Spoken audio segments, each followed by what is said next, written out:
Hello everyone! Welcome po dito po sa ADA Frequency Ask Question. So I'm Bernie Viernes, isa po sa mga affiliated dito sa ADA. And itong kasama ko, isa sa mga VOD ng Apex Digital Academy. So I'm here with Hi, I'm Nora Ripuyan, a plain housewife.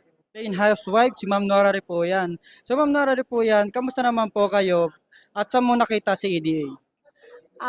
Bali si EDA, nakita ko siya through TikTok and I'm very grateful na isa ako sa produkto na naghaw dito sa EDA and one of the VOD ngayon.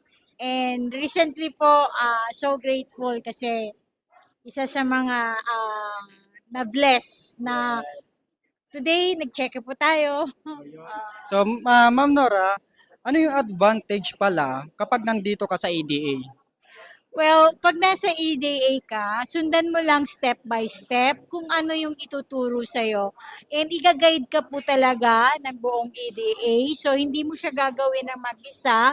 And very detailed po talaga na matututunan mo kung paano gamitin yung dropshipping and e-commerce. Yun po yung kasi priority ko dito sa EDA. Yes, so last na lang po ma'am, ano yung pwede mong masabi sa mga plain housewife na nanonood ngayon or sa mga empleyado na nakakapanood ng video na to?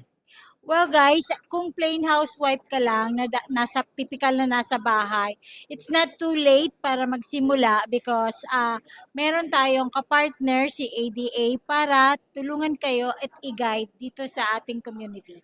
Yes, kaya kung isa ka sa mga OFW, empleyado or housewife man yan na walang ganong ginagawa or may mga free time kahit mga 2 to 3 hours, ito na yung sign mo na matutunan kung ano yung mga courses ni EDA at kumita rin through online. So ang pinakakailangan mo lang gawin para mapasama ka sa Apex Digital Academy at matutunan nyo step by step, mag-enroll ka lang at mag-how ka dyan para ma-priority namin masin sa'yo yung full details.